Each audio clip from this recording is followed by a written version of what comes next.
Welcome, everyone. Thank you so much for joining us for our program today. I want to welcome our AFP Tampa Bay members and also our guests, our sponsor, and our speakers.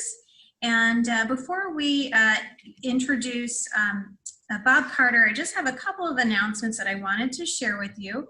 We have on October 7th our AFP Tampa Bay conference. It's a virtual conference. And we're introducing a new track, a veterans track this year. So we have some content for our veterans that will also include a session on negotiating your executive compensation, as well as managing your fundraising staff. And we also have some really great content for those that are new in the profession, and that is specific to your case for support, what are the elements, what to do with it once you have it, and then a case study, as well as some other items for those that are new in the profession. That is detailed on our website, so you can go there to look at the full content and also the speaker bios and lengthier descriptions. On October 20th, our program is an ethics program following along with AFP Global. October is Ethics Month, and our program is with Mark Hefter. And then November 9th through 13th is Tampa Bay Philanthropy Week. And if Devin is on the call, Devin has an update for us on what we're planning and how it's different from National Philanthropy Day in years past. Hi there. I am really excited to talk about Tampa Bay Philanthropy Week. It is a week-long celebration of National Philanthropy Day, and it is not your normal National Philanthropy Day celebration. And I'm excited about it because COVID gave us the opportunity to really look at this event and how we could change it up a little bit. And so this is a multimedia celebration that will take place during the week of November 9th through 13th. We will be launching our new website within the next, hopefully, couple of days. We've had a couple of technical hiccups, but you'll receive an email announcement about that. And I encourage all of you to submit your stories onto this website about how philanthropy, how the Philanthropist, innovative nonprofits, and the fundraiser have come together during this time in 2020 to make an impact on our communities. I think the number one thing that we've all learned from this pandemic is that nonprofits were proven to be essential. And we all knew that all along, but I think every member of our community sees that in a new way now. And those are the stories that we want to tell. And we know that every story is important, no matter the size of your organization, no matter the size of the gift from a philanthropist, and that we've all had to be resilient and think of innovative solutions to make it through this time, and we're still going through that time. So story submissions will be accepted through October, and from there we'll select 5 stories to become videos. So if you remember previous NPDs, we had a video to introduce the award winner. Well, we don't have awards this year. We don't have categories. All stories are equal and important. And so we're going to select 5 stories that just sort of tell the story of the past year of really exciting, innovative, and charitable works. Those will then be celebrated, 1 video for each day during the week of November 9th through 13th. We'll also have a Tampa Bay Philanthropy Week podcast that will be produced with the Community Foundation of Tampa Bay, and that is a great sponsorship opportunity. So if you're interested in sponsoring and would like to have your organization, or you'd like to have a philanthropist that's important to your organization come on and talk on the podcast, it's a great incentive to sponsor. And then we have a Heart of the Community Gallery, which is a way for you to give a signal boost to an honoree, a staff member, a philanthropist, and have their photo highlighted on our website as well as on our social media outlets.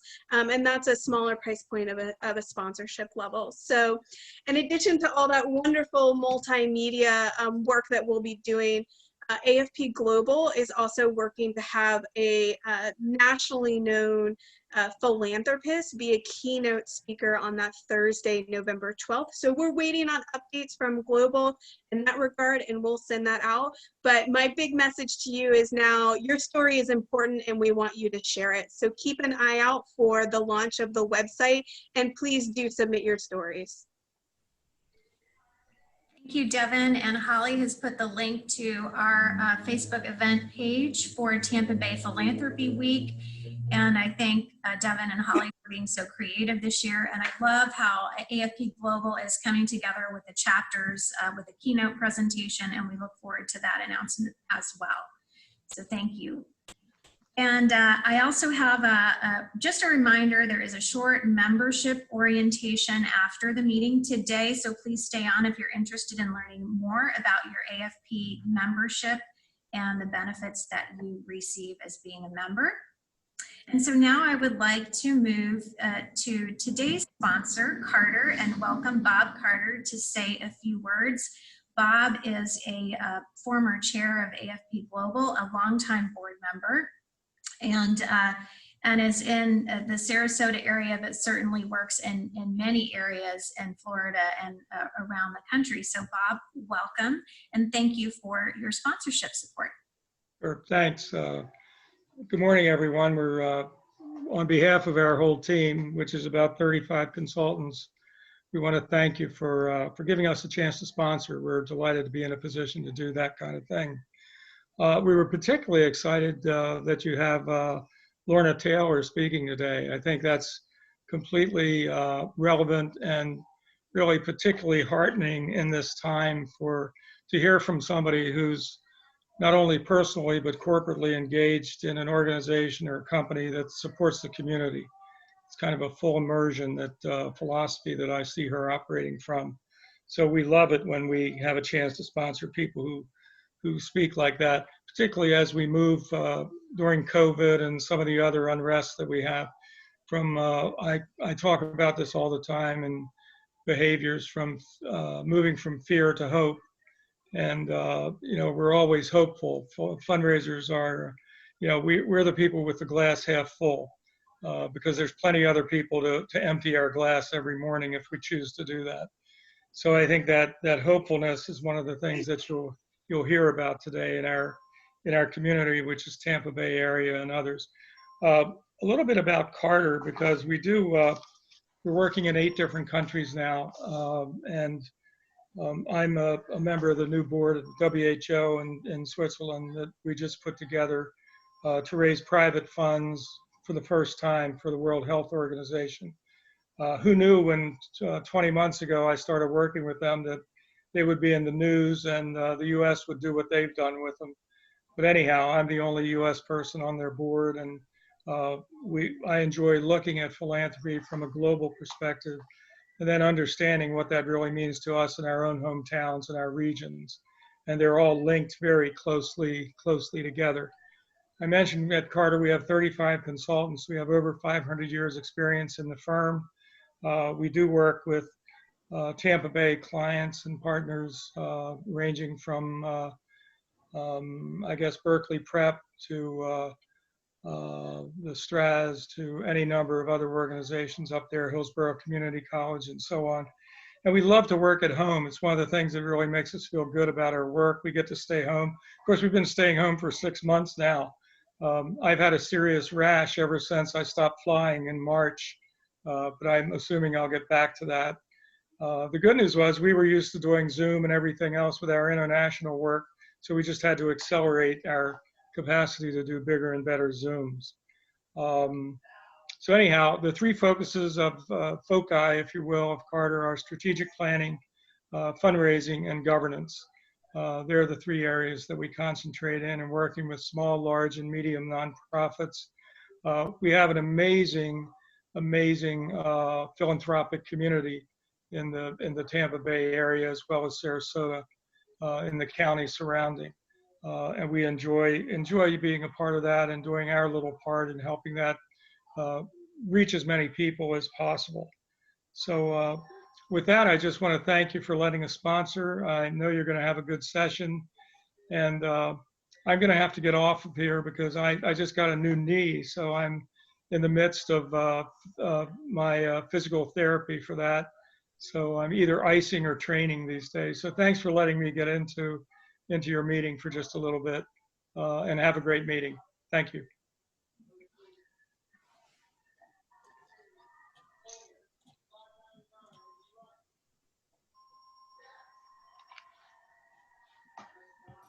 JL, you're muted. Thank you, Chandra.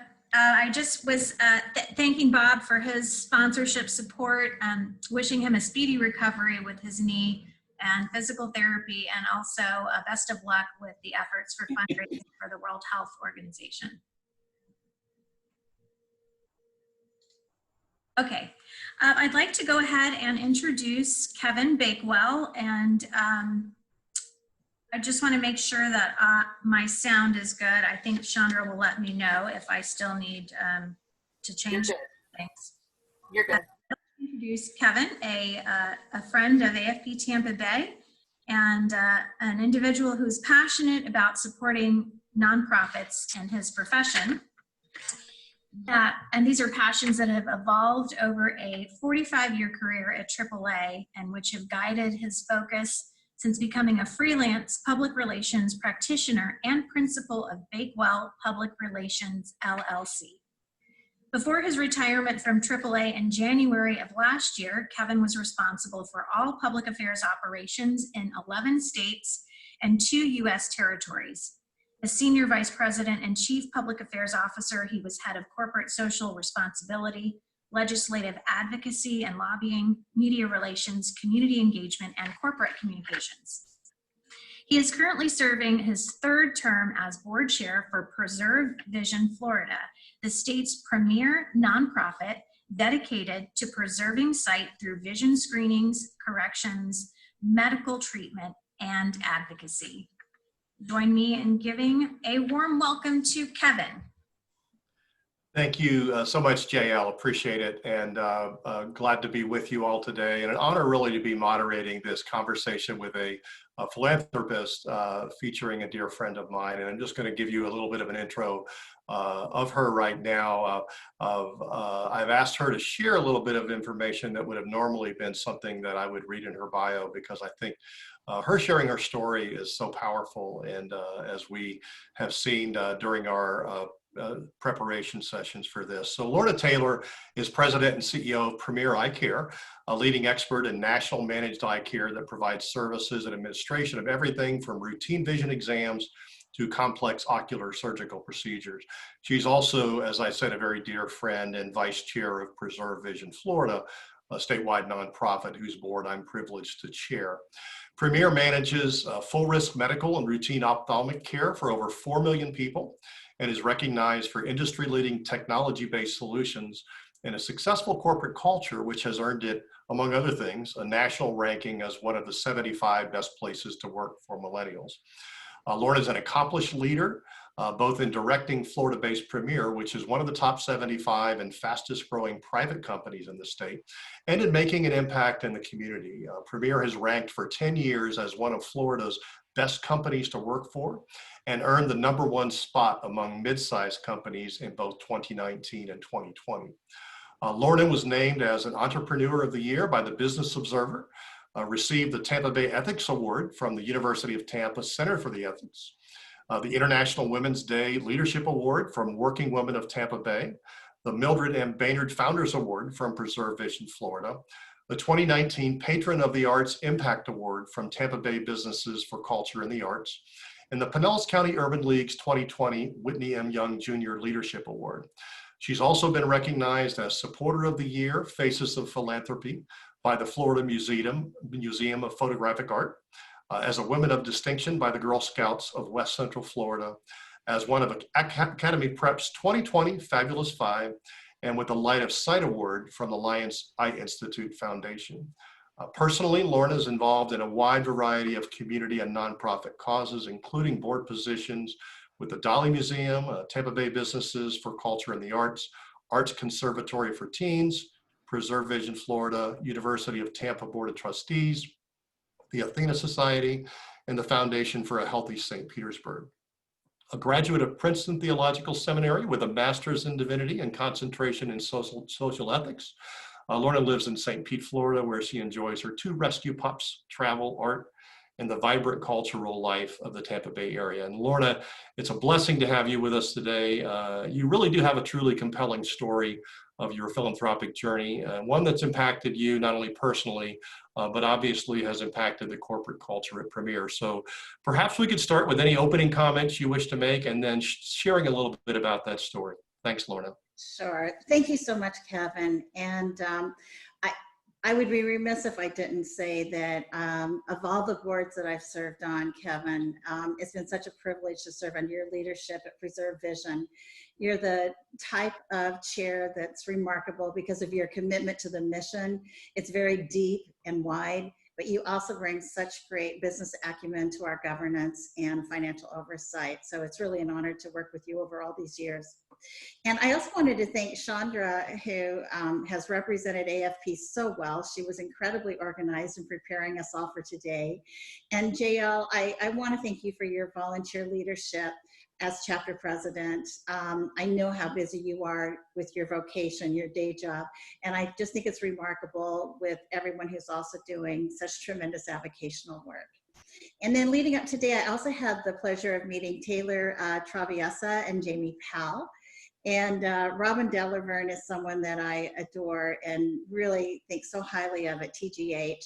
And I think that that team is so fortunate to have the 2 of you in leadership with their development team. So I want to thank each of you for welcoming me. And also, it's great to be here. I saw as people were signing in, there's a couple of really dear friends out there, Stephanie Wilson, Zora Carrier, Renee Vaughn, Brenda Rouse. And also, I want to say thank you so much to Bob Carter. I loved his introduction. I love the way that he's thinking and his approach, and very appreciative to him for sponsoring today. So thank you so much.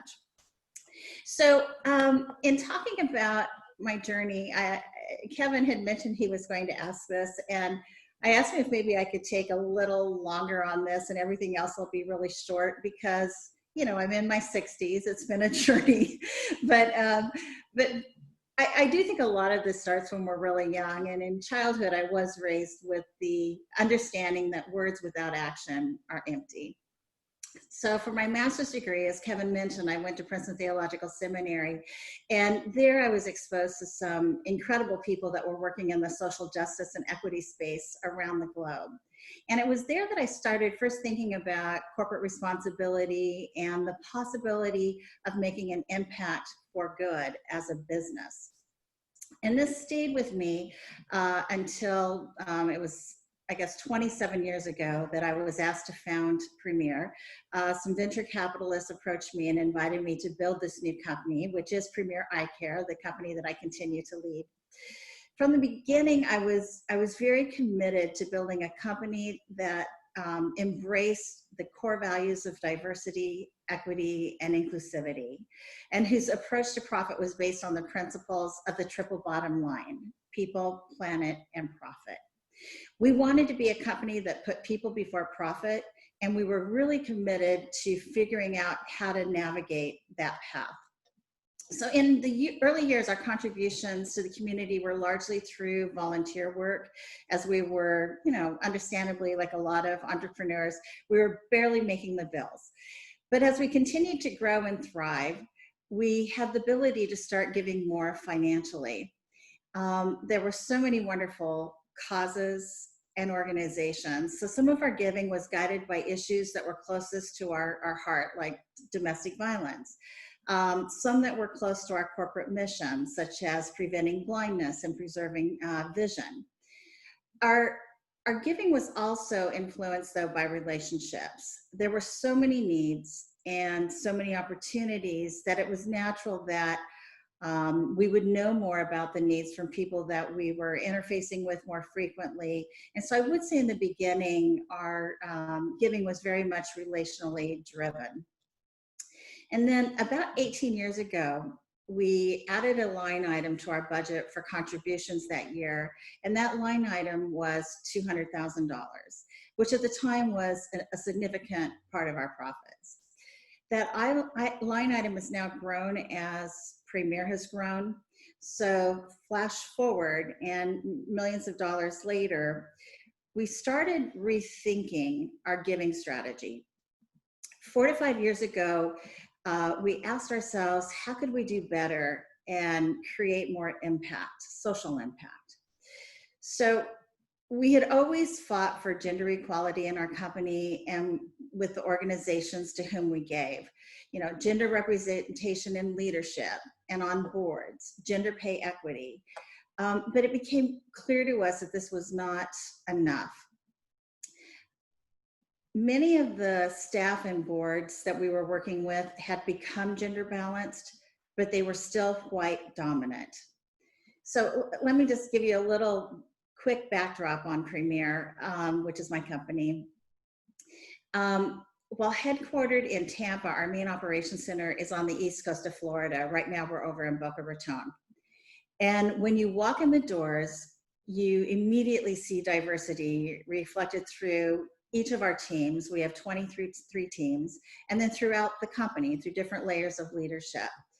We are about 30% Black, 30% Hispanic Latinx, 30% white, and then 10%, which is a wonderful mix of other. So to get to this took 2 decades of hiring and promoting with intention and purpose, and being led by our core values of diversity, equity, and inclusivity. And what we found was that this led to an incredibly strong team. We deeply believe that the more diverse voices at the table, the stronger the team.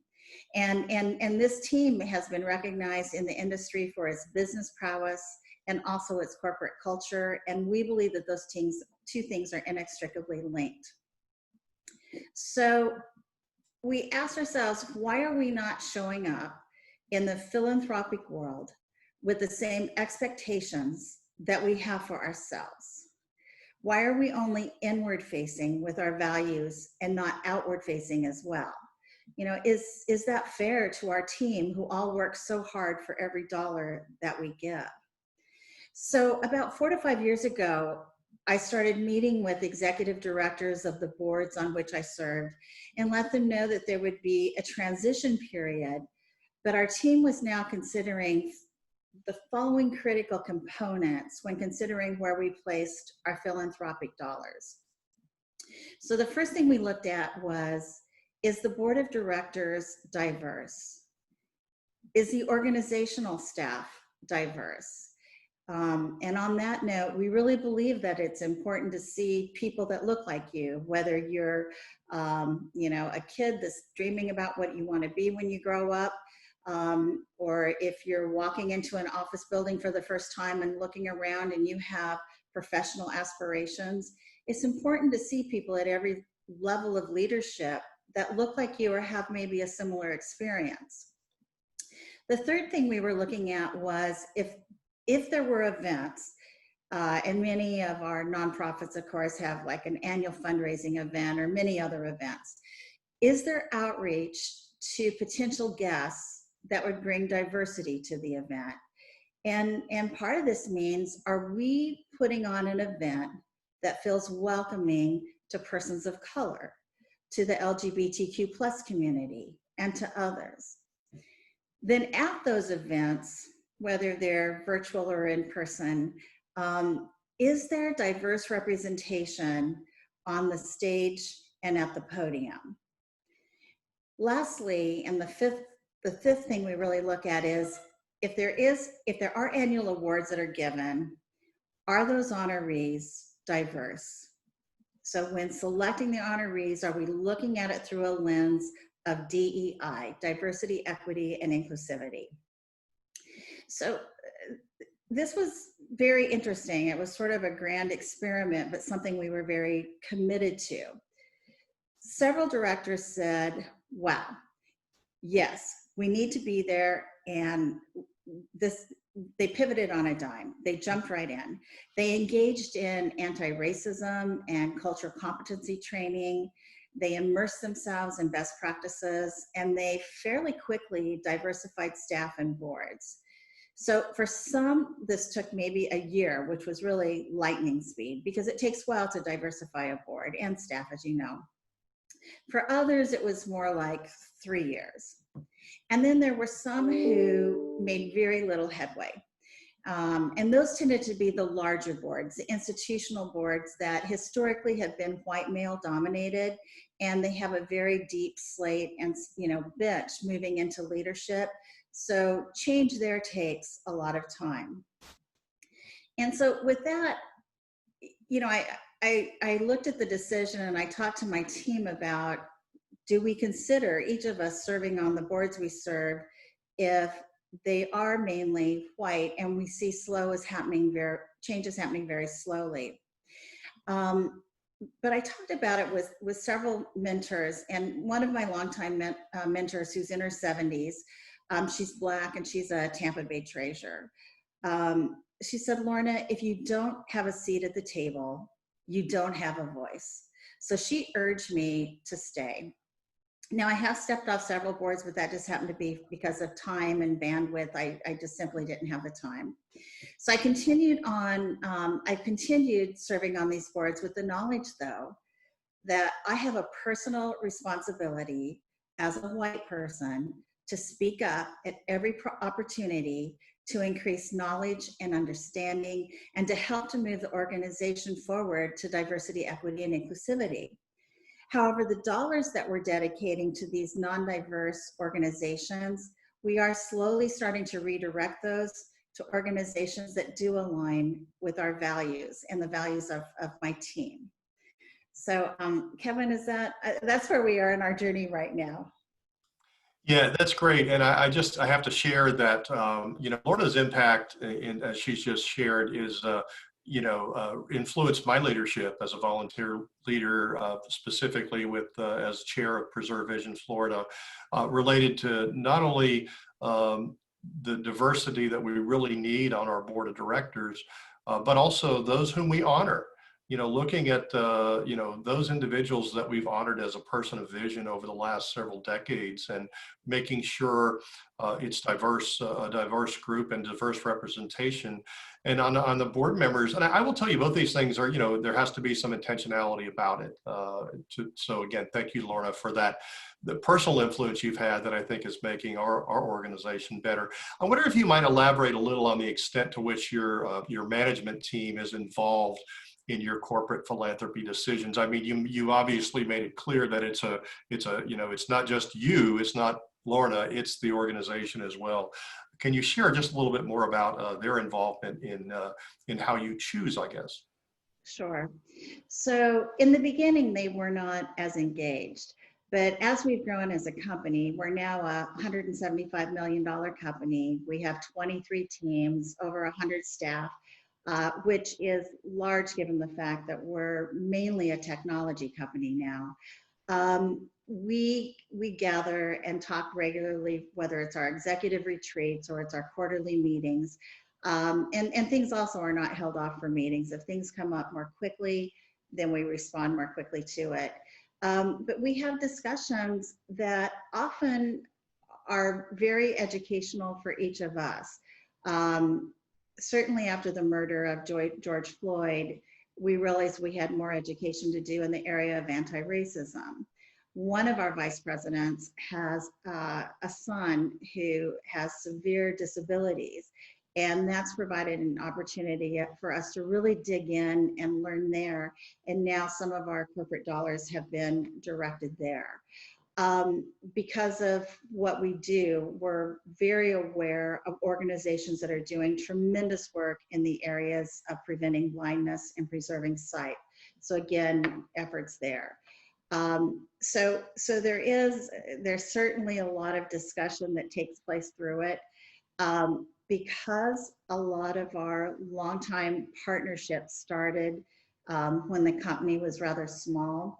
I will say Tampa Bay does get a disproportionate amount of our funding because that is where a lot of it started because I'm based here.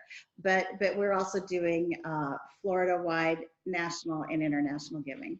That is driven by our team. Yeah, and I know I've seen that certainly with your support of Preserve Vision Florida and our Person of Vision event, and it's been a great opportunity to meet your leadership team and just see how committed they are as well. Do you have any, I guess what we would say, any aha moments as you've traveled along this journey? And again, you've spoken to the very important and strategic way that you go about sort of redirecting that corporate philanthropy or personal philanthropy. Any aha moments? Anything in particular that something happened that just sort of made you either focus more or redirect or whatever? Well, the aha moment for us, and it was a collective aha, was that moment 4 to 5 years ago where we realized we cannot just continue to be relationally based in our giving, but we have to be more considered and thoughtful and really look at social impact. And when we considered what we wanted our giving to do, it really did come down to social impact. And I think this is happening to a lot of businesses around the world. We're not Google or Microsoft or Word. I mean, we're a relatively small company. But we've been having these conversations for 2 decades. And this last year, I was invited to speak at an international economic development conference. And they wanted to talk about corporate giving and social impact. So this now is making its way into the collective conscience of businesses. And so I think it's something very important and a great opportunity. I think things before used to move a little more slowly, but given in part the national reckoning that's going on since we've all, in COVID, we're forced to watch TV and see some of the happenings that were going on, some of the needless deaths. I think it's been a wake-up call for a lot of people, and with technology, I really think that it's potential we're going to see change happen more quickly in terms of social justice and the impact of businesses and corporations on that. Yeah, I couldn't agree with you more. A lot of things are changing, and the ability with which we're able to communicate and share our stories and interact with each other, it's lightning speed. And, I know that you have to sometimes filter out the truth from the non-truth or whatever, but I totally agree. As I try to look at the positive sides of sitting here in safer at home orders since March or whatever, and that's certainly one of them, is to leveraging that opportunity to network and to learn more. You talked about the importance of diversity, equity, and inclusivity, not only to you personally, but to Premier as an organization. And the one word in there that you still don't see a lot of, you see a lot of corporations talking about D&I, diversity and inclusion, but you've got that word equity in there. Can you talk a little bit more specifically about why that word is so important? Sure. And no, I would love to. We're seeing in the social justice space, which is very broad, it includes businesses, NGOs, et cetera, that there's more of a pivot to using the word equity. And I love that little illustration you see where there's 3 kids sort of trying to look over a wall, and they all have the same height box. And so the tall kid can see over, the moderately tall kid can kind of peek over, but the short little kid can't see it all. So that's equality. Equity is you have a shorter box for the tall kid, a little taller box for the medium height kid, but a tall box for the short kid. And so equity is really about making sure that we all have an opportunity to participate. So how we live that at Premier is, and then I'll talk a little bit maybe about how we live that through our giving. It's very important to us that, like we noticed early on, women and persons of color just were not asking for pay raises at the same rates as maybe their male or white male counterparts. Nobody was doing anything wrong, whether it was cultural, whether it was what we were taught to do. It just wasn't happening. And we discovered that without even thinking about it, we were finding pay inequity. So we developed algorithms and systems, and we started doing very regular, quarterly type reviews where we would look to make sure that everyone, given the job they were doing, had pay equity. There was a point where we did a right size, and it was in the 7 figures for us to do a right size the first time to bring everyone on par and then start this new process where we were doing regular overviews. The second time we did an overview was, we basically have 2 sides of the house. We have the customer service side, and then we have the technology side. And the customer service side was dominated by women, and it was lower paying positions. The technical side was dominated by men in the higher paying positions. So we just decided, the reality is the customer service side of the house is as important to us as the technical side of the house.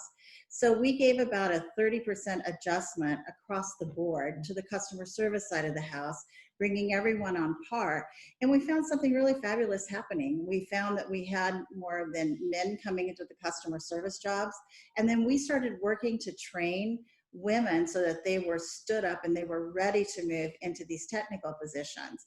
So now, not just company-wide, but team by team, we have a tremendous amount, whether it's gender, race, ethnicity, LGBTQ, we have a tremendous amount of diversity.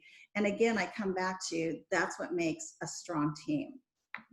So when we're looking at giving, we really are thinking about equity. One of the groups that we've loved being a part of has been Arts Conservatory for Teens. They provide education to 900 students each year, high school students, who otherwise would not have access to arts education. And we see tremendous impact from the work that they're doing with students. Their rate of high school graduation, et cetera, is incredibly impressive. So one of the things that we did with them, and it was easy for us, we had all of our backup computers that weren't being used, laptops. So we were able to build a digital lab for them, and complete with the desks and everything. And one of the things that their director, Alex Harris, showed up with for me to share with the team was these videos that the high school students had made in this digital lab, the apps that they had designed, the gaming apps they had designed, and all kinds of things that actually could be sold and be economic drivers for them. And so things like that were very meaningful, looking for ways that we could help to balance the inequities and contribute in that way, again, having social impact. Thank you for that. I want to kind of incorporate a couple of questions on the chat. First of all, lots of great comments about your comments already, and folks are very appreciative of your donating your time to be with us today. One of the questions we talked about is, how do you choose which organization to support? And you've already touched on that, and you said that equity really is important. And Stephanie Wilson says, really important discussion, and important for all of us to understand the difference between equity and equality in that great illustration you gave. But beyond equity, what other types of things do you look for before making that decision to choose which organizations to support? And Lori Devines more specifically says, what kind of metrics do you look for? What kind of data do you look for? Or is it that specific? Yeah, that's interesting. And some of this I've touched on, but we're really looking for organizations that not only are doing good work, because there are so many organizations doing tremendous work, but we are looking at that diversity from the board all the way through staff. And then we're looking at the impact. That's where the metrics come in. We're looking at their social impact. So, and that can be anywhere from graduation rates, with Preserve Vision Florida.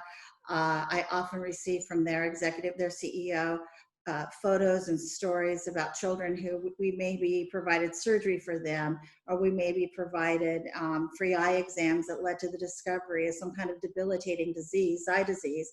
But because it was caught early, they now can see. And there is this understanding too with each of these organizations, and each one of you and the organization you represent. It's not just a set of facts. It's very important to have those matrix. It's also important to tell the story of the noble cause. For instance, with eyes, it's not just something ancillary, oh, you get an eye exam. Vision affects whether or not you might be successful in school, potentially affects your success in life. If you're not able to see, if you're older and you can't see and you trip and fall, can absolutely affect your quality of life. So things like your eyesight are critical to your quality of living and your well-being. So definitely, I love that question a bit, because the metrics are very important. Great. And again, just related to something that I've talked about with this group in an earlier program related to communication and messaging and telling your story. And again, you've talked about how important it is to, be able to, for those organizations to share their stories with not only with you as a supporter, but with the community. So that messaging and that storytelling is very important. And, it's one thing to say we screen X number of children. It's another thing to have a photo from a young lady who's turning 16, who you helped many years ago, and just really illustrate and bring to life the fact that were it not for, in that case, Premier support in funding some surgery that individual needed, that young lady would not be where she is today. So, and again, very important, your storytelling is certainly very important. Okay, this is kind of a broad question. What do you hope to achieve with your philanthropy? And you've certainly touched on that, not only you personally, but Premier as an organization. What do you hope to achieve? What's your goal? I think that, and maybe it's just the circles that I tend to, be in, but it feels to me that there's a shift, and philanthropists are not perhaps as interested as having their name on a building, or, their name in a big room in a big building, or having a street named after them or whatever. It really is more about, am I helping to make the world a better place? Am I helping to uplift everyone in the community, and not just promote myself, but actually create a safer, more welcoming place for all of our citizens? So I do think, again, it comes down to social change is certainly what motivates us, but I don't think I'm alone with this. I don't think our team is alone with this. I think that this is becoming very common now. I think there's really been a shift in this direction. Yeah, totally agree with you. And I think, that's great advice, really, for all of us. And, again, you hear that, so I want to make the world a better place, but, making that statement, but then using that statement as the basis of against which you evaluate what organizations you support, or some activity that they're doing and a difference that they're making is really what matters versus just saying it. Brenda Rouse had a great question. She asks, what was the most meaningful thank you ever received? I know as an individual who also, certainly does charitable giving, it means a lot to me, whether I've given $500 or $5,000, for somebody just to reach out and say thank you. What's the most meaningful thank you've ever received? I have to say, Tampa Bay has, I think, the most talented, sophisticated, and terribly thoughtful and able development directors and officers that I think are any place. I think that no one rivals us. So I have to say with that, I've been spoiled. But a couple of things come to mind. Once I was driving down I-4, I was driving down I-75 and coming up to the intersection of I-4, and I looked up and there was a billboard that had Premier Eye Care on it and Lion's Eye. And I was like, what? I almost wrecked my car. And Kelly Sims, who was the director then, JL, you probably know her, but she had been gifted. You know, we gave our gift to Lion's Eye very quietly, and just because we believed in the research that they were doing through the foundation. And we were so excited about some of the potential about fighting blindness. And so with that gift, there was, you know, I figured our logo would be in the program for the event that year, but there was this billboard. And anyway, someone had gifted some billboards to them, and so she made the decision to put that up. And another time she called me and she said, hey, we're wrapping our cars that travel all over the state, picking up corneal tissue. And so we put your logo, you know, your logo is one of the logos on it. And I started seeing these cars like around, right, that are driving all over the state, picking up things. So, I mean, those were, you know, very sweet and very special. But I got to tell you, there have been many. So, but those were really fun. Yeah, great, especially when you weren't expecting them and they're a surprise. So Right. examples, and I think you're right. I think, you know, I can personally say that again, it's very meaningful. I mean, just a phone call, to be honest with you, and sometimes it's the CEO or the executive director, and you're like, wow, you know, that was really nice that they just reached out. And you know, one of the things too that I've observed during this challenging time we're all in is, and we've talked about this a little bit with the nonprofits sector and with AFP, is you know, reaching back out to your donors, and especially during these challenging times, it's not, you know, toward a goal of continued support or support when we really need it now because we're, you know, we're hurting, but it's just thanking them and asking them how they're doing. And so I think that empathy is very important as a part of that communication process. So next question kind of related to that is sort of two parts, and you can answer either or both. How do organizations that you support do the best job of keeping you involved? And I guess said a different way, how do you like to be communicated with about the impact your support has made? And it's sort of a tactical question, I think, but a very important one in terms of, you know, how do you want to be kept informed or kept in the loop about your support of that organization? You know, sometimes sometimes people that are in leadership with development are more transactional. They'll say, hey, I'd love to see you. Why don't we grab a glass of wine? Why don't we have lunch? And we sit down, and I don't know why, but I still get surprised when the first thing they do is pull out the, you know, whatever, the fundraising sheet and telling me the different levels of sponsorship. And I really was looking for an opportunity to get to know them a little bit, to hear more about the organization, or really not even hear about the organization. I think that sometimes it's good to not always lead with the fundraising. And I also think that it doesn't take much. You know, Kevin, you mentioned a phone call. There was some years ago an organization, and I realized, gosh, I haven't heard from them for years. Is it 3 years, 4 years? And I gave a call and I said, how much have we given to the organization over the beginning of time? And they responded, I think it's like 150, something like that, 150,000. And I thought, man, that doesn't sound right. So I went back and pulled the records, and we had given nearly $500,000. And so I reached back and I said, hey, I just, here's all the documentation, here's the check numbers, here, everything.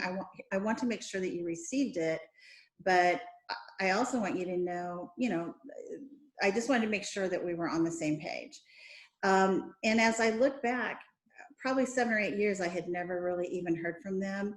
And I think that's, I know that no one in this group would ever do that, but I think that's one of the dangerous things, is to become complacent and maybe not appreciate that every dollar, especially for a smaller company like us, our team works so hard for every dollar we give. That's money that could be going right back into our payroll, our bonuses.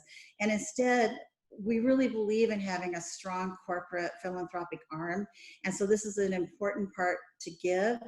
But if someone feels entitled to it or doesn't appreciate it and can't even give a call, there's so many other needs that I think the inclination is, well, let's look someplace else where someone really is communicating with us. They're letting us know where their metrics are about the social impact, et cetera. Let's make sure that I mean, because if they are receiving so much in funding that really this is just a drop and it appears they don't really even need it, let's look where they really do need it. And I realize that that is a rare exception, and for us it's only happened once, but I do think it's important to stay in touch in a way that's following up on the impact, following up with those matrix, and also working to not make it so it's just always just a kind of cold and transactional.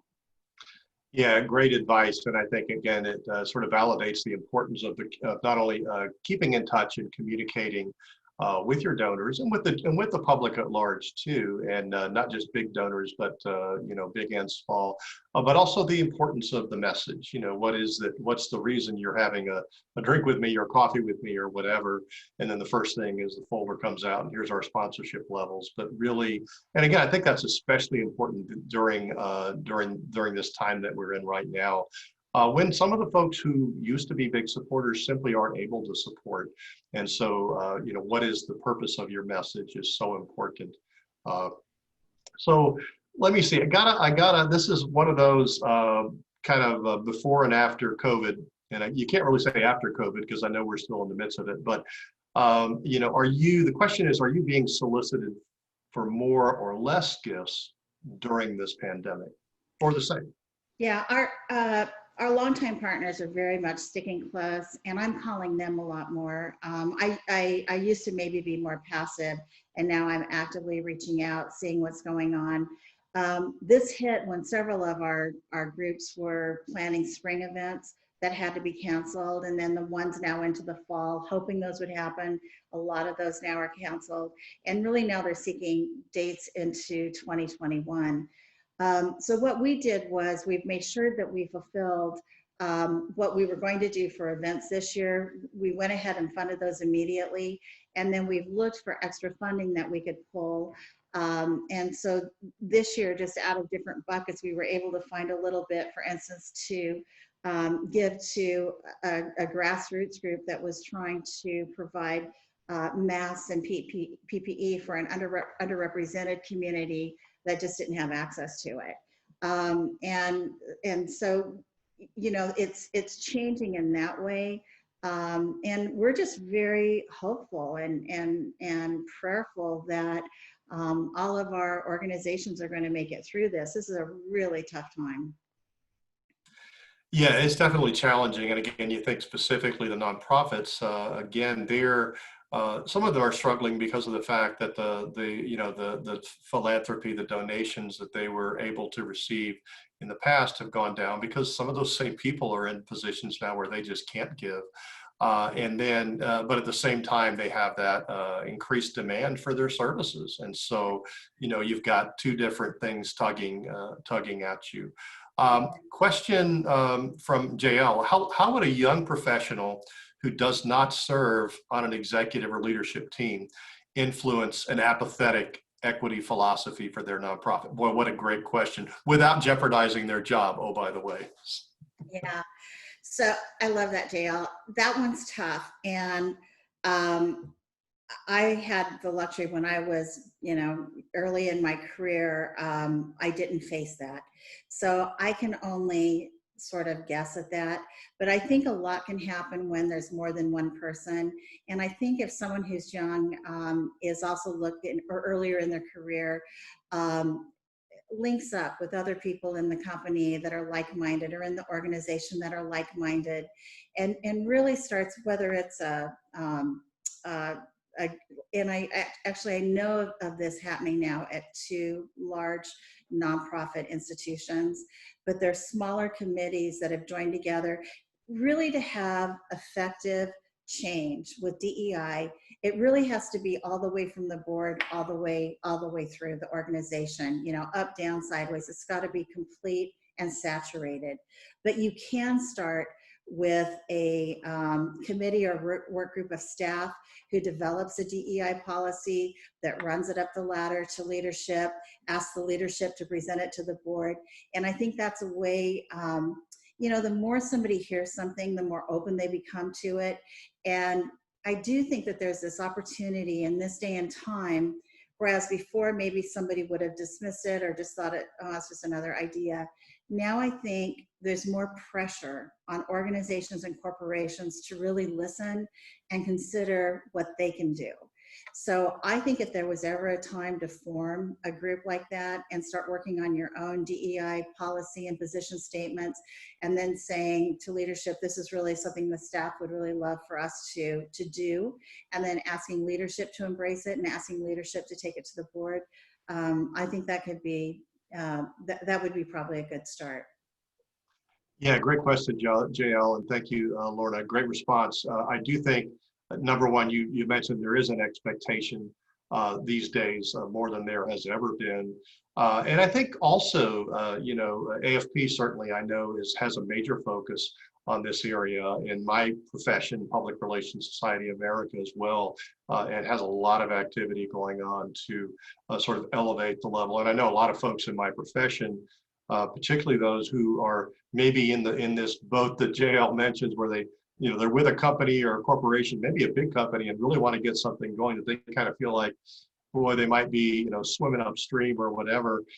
Getting your colleagues in the association in your same industry who are working on this to provide support and lots of ideas too. That's where the networking comes in. Is, you know, in your organization, how did you, you know, how did you get this going? Get the conversation going. Let's see. Oh, hey, here's. I did see one other question, Kevin, that I'm not sure that you touched on, and that was, do your employees have any type of employee giving campaign? We do. So we have thank you for the question. We have 3 committees in our company. We have community, well-being, and corporate culture. And together, the 3 of those committees produce a digital magazine that goes out every month. And it's really a cool magazine. I love it, with great articles and information. Through that also, generally, at least every month, there's at least 1, sometimes 2 giving campaigns. So associate-led giving campaigns include Red Nose. We do food banks. We do animal shelters, and it goes on and on. We also, whenever there's, like there was a devastating hurricane some years ago that hit Haiti, and one of our associates had recently resigned their position and had gone over to work. His family was there, and he had gone over to work over there. I believe he was working actually in the hospital. And so the team was very concerned about him, but we rented a plane. And the team went to Costco and they bought pallets of stuff, and everyone was involved, and they were bringing in clothes, and our lobby looked like, I don't know, like a tornado went through a Publix. I mean, we had so many things in our lobby that we then packaged and got ready and then flew over to deliver. But the team is so absolutely engaged. And, you know, I think that engagement is why we, year after year, are rated best company to work for. That particular ranking comes out of Florida Trend sends emails or sends a survey, and it goes to every associate in the company, and their responses are 100% anonymous. We don't see any of their responses, and we're ranked on a number of items. It's a pretty lengthy survey. And what it shows year after year is just really a high level of engagement. And another indication of engagement is, in our industry, it's a rough industry. It's, you know, very regulated. It's really tedious work. It's tough stuff.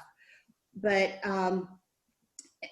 generally we see between anywhere from 21 to 30%, 33% turnover. It just depends on the year. Every year they send out the percentages. We see between, the highest we've ever seen is 4% turnover, but generally we're between 1 and 2% turnover. And that too indicates a high level of engagement.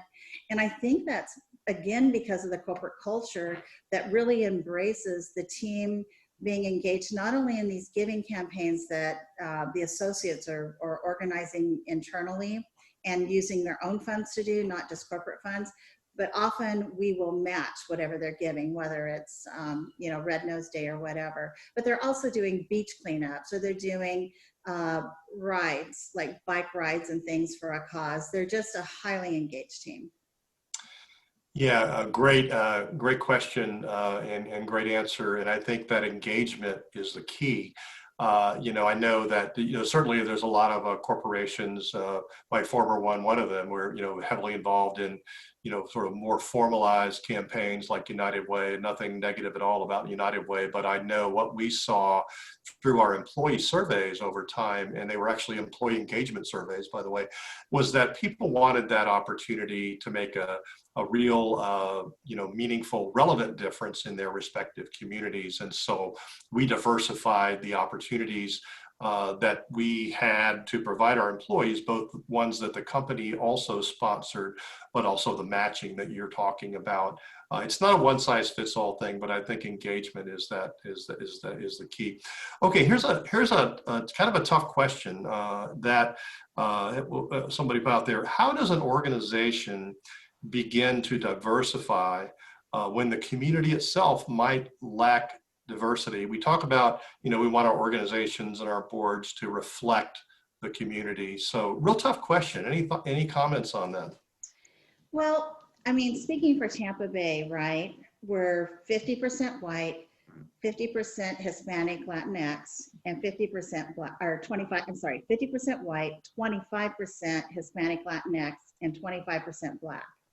So for any board in the Tampa Bay area, it would make sense that we would see that sort of representation on the board, on our staff, et cetera. So, so if we're talking about Tampa Bay, I think that the numbers support the diversity. So if there was an area, maybe it's outside of Tampa Bay, where you're trying to put together, whether it's a board or your employees, and let's say using the 50-50 you did, but you just, that the numbers in the community, I guess, don't reflect that kind of, those kind of numbers that you're talking about. Is there and as I say, I know some of this is about being very intentional about what you want to do. That's why I say tough questions. So it's probably not easy to answer. Right. So some of this, we have to look at it reasonably too. But most communities do have diversity. It's just sometimes we travel in our own circles, or sometimes we're all in our own bubbles, and we know people who are more like us. But I would say whatever the makeup of is the community, and those numbers are usually pretty easy to find. Whatever the makeup is, maybe instead of 50, 25, 25, it's 80, 10, and 10 or something.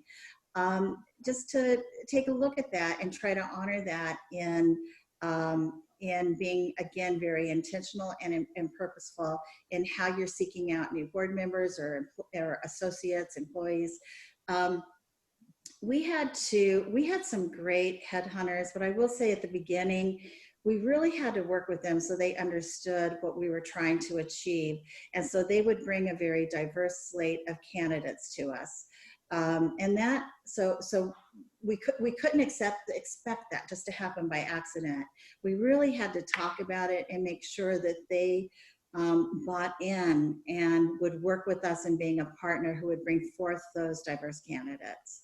Yeah, and I agree. I think that key word you mentioned, intentionality, it's very important. It's easy to say, well, I don't, see a lot of folks who aren't like me around, there's probably not any out there. And the bottom line is that they are. Even geographically, a lot of us travel in our own circles and don't travel. Some of us are, I live in Clearwater and Pinellas County, but worked my whole career in Hillsborough County and Tampa. So I've got a good, experience and a good feel for that whole area. So just being intentional about it. And it's your case, as you say, you're paying somebody to bring top quality people to your organization. They need to first and foremost understand, what type of individual you're looking for. I'm so sorry, Kevin. I've also realized, I can't just sort of put this out there and then walk away, right? I have a responsibility here. So what I've done, for instance, there have been different women's organizations I was a part of. One is a statewide organization run by a good friend of mine. but the speakers were always white. And I said, you know, we need to diversify. I went to one of the meetings, and I had my team there, which was a diverse team. I brought one of my best friends who's Black, and she was like, the only people that have any pigment in them are at this table. She goes, I don't want to come to this event again. Like, it wasn't a welcoming event for her. And I realized, like, I have to take responsibility. I can't just say do it. So I've done things like I've created lists of women who are persons of color who are really dynamic speakers. And something that's somebody on this call really helped me with, every year they would ask for nominations for a certain award, and she and I would work together. But every year I would put forth a woman of color who was really outstanding for that award. Or we would do things like looking at women of color from both parties that are running for office, and being aware of who those are and following their trajectory and helping to support them. Following job positions that come open, and making sure we're letting women of color know about these leadership positions that are coming forward. Also, you know, participating in my own education, certainly through reading and things, but there's different organizations that have some great courses on cultural competencies that entire organizations can go through. And some of these provide these for free to nonprofits. So it's my responsibility to share with the organizations that I'm involved with, and businesses run by friends of mine. It's my responsibility to share that information with them, and really to try to help them, because everybody's busy. No one has time for a lot of stuff, but to help to try to pave the way for them. Yeah, great. And again, you know, just that deep level of understanding is so important. Turning to just, you know, we all, a lot of times we learn by our mistakes, right? I certainly can lay a claim to that.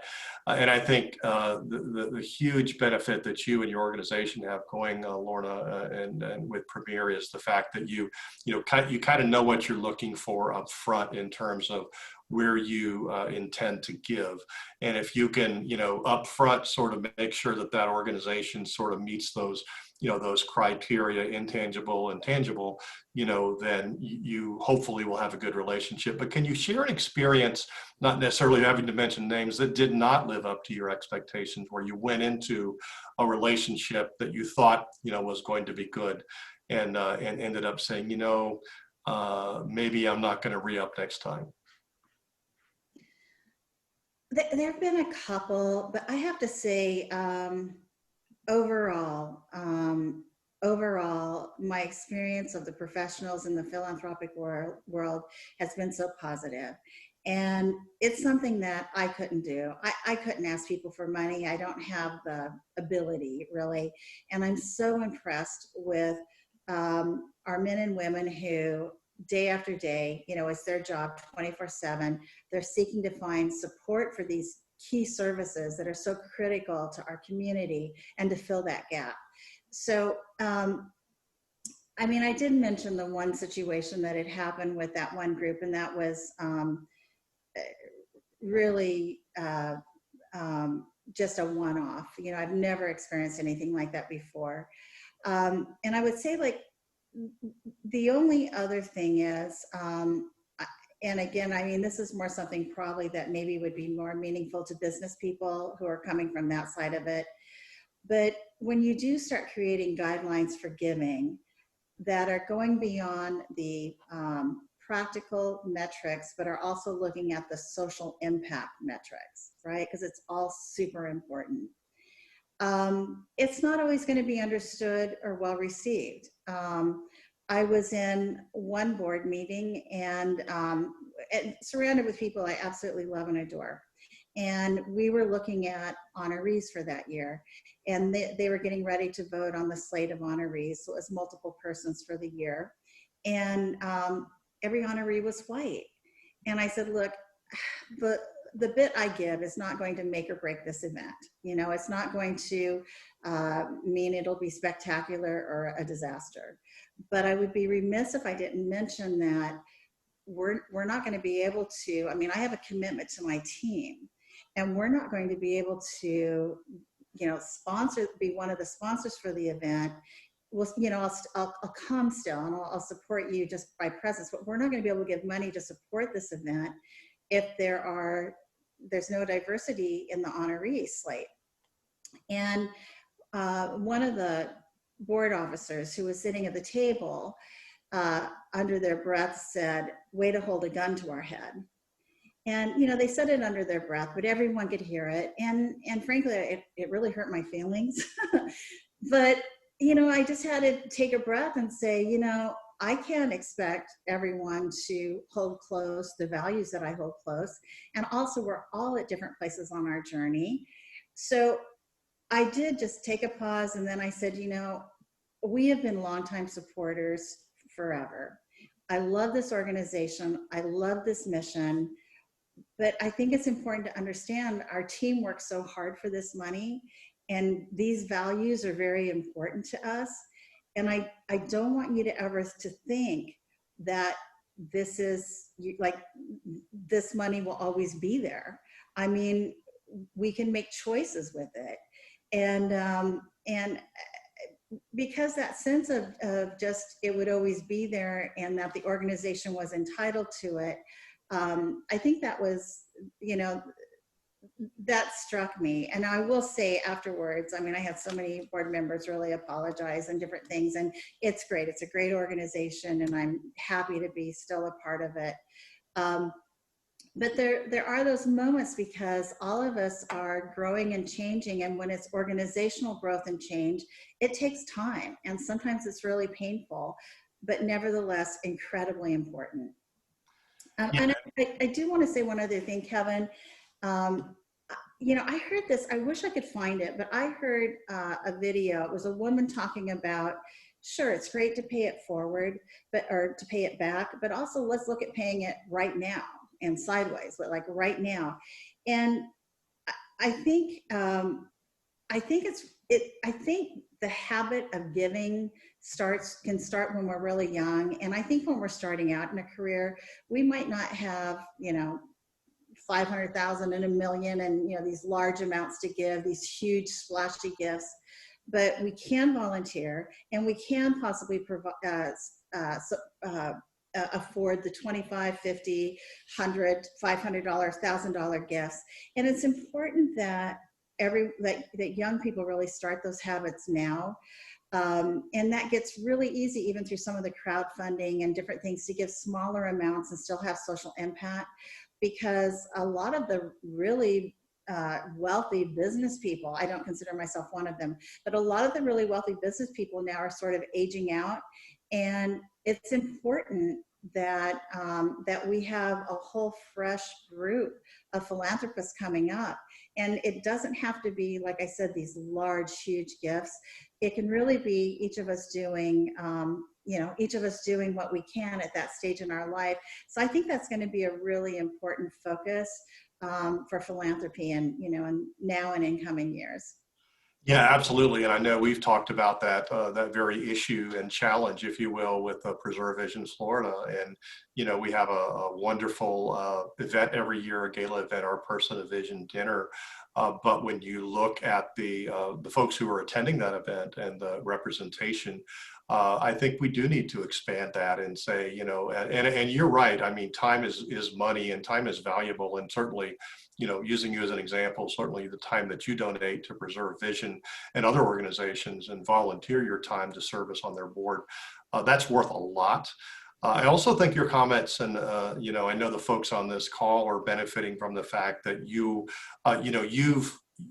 done those the organizations where you've had just a couple of those challenges a really big favor by explaining to them your concerns. And again, it sounds like in the one case you had a lot of folks come back to you and say, look, we're really sorry about that. But again, shame on them if they don't ultimately change something as a result of those comments. And that's what's beneficial to this group today, is really getting, somewhat inside your head, Lorna, as I think, one of the premier philanthropists, that in terms of how you go about making these decisions, but, really understanding what are you looking for in terms of an organization that you can support. And then again, you know, I know as a corporate funder for many years with AAA, you know, I mean, some corporations used to just look at, well, we just want our logo, we want a table or whatever, you know, and I went beyond that and said, okay, I want to make sure, number one, the organization we're supporting has some relevance to AAA in some way. Vision was a big one because, right, driver safety is a big part of what we did. So important to have good vision if you're going to be a safe driver, but also had some component that would engage our employees as well. And again, I would encourage everybody to think about that. If you're looking for corporate funding, and a lot of organizations are very much into corporate social responsibility, not just specific impact, you know, but broad impact in the community. Remember to think about that and how not only the corporation could help you, but we've got lots of big employers here in the Tampa Bay area whose employees can also support with their time. Right. There's really All right. there's some very great instructors, or I'm trying to think, you know, consultants, for lack of a better word. And if anyone's interested, I'm happy to, you know, if you want to email me or call my cell, I'm happy to share some of those with you who work in this space. And like, I wish I would have had a better answer, like, what if, you know, it's not happening at the leadership levels? How do we help bring that about? And there are some really great individuals who, this is what they do, is they work with organizations and companies to help to establish policies and procedures and a culture that embraces DEI. So I'd be happy to share some of those names too. Thank you. Yeah, that's great. That would be very helpful, I'm sure, for a lot of folks.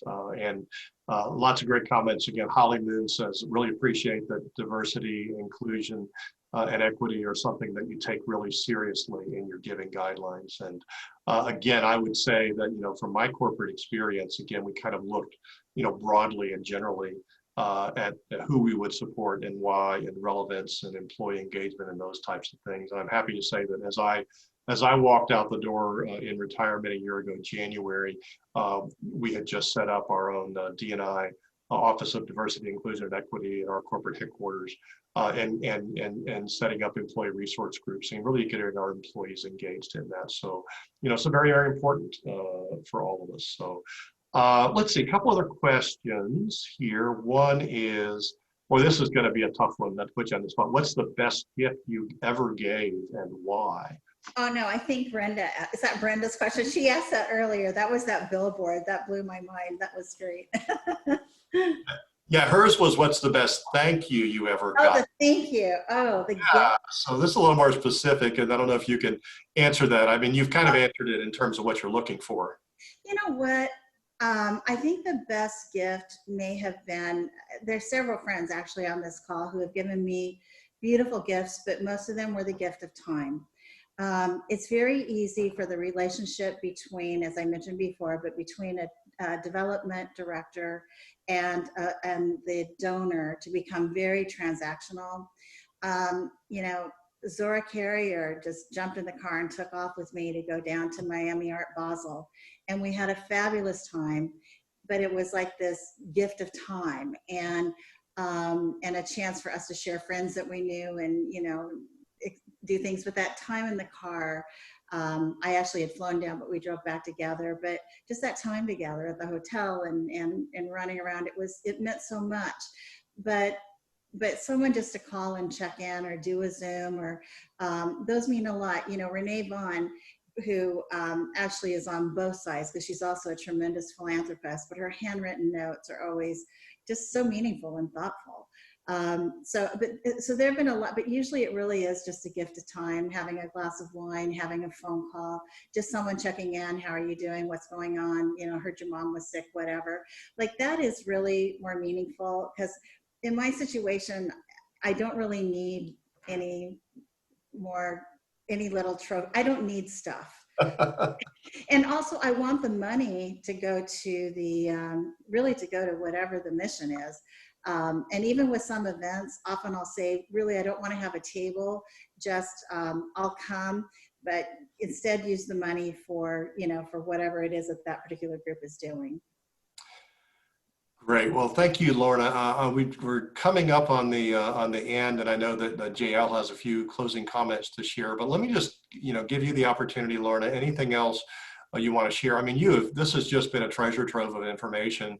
Again, talk about your philanthropy. It's not all about dollars, hard dollars, and time. It's about information, and you're sharing your wisdom in this regard. And I know it's been very helpful to everybody on this call, and certainly helpful to me personally as I continue to chair a nonprofit board and serve on a couple of others and support the nonprofit community. So just back to you for any closing comments you want to make, Lorna. No, I mean, just thank you. And Kevin, I have such respect for you and really the entire leadership team of AFP. I'm truly grateful to you.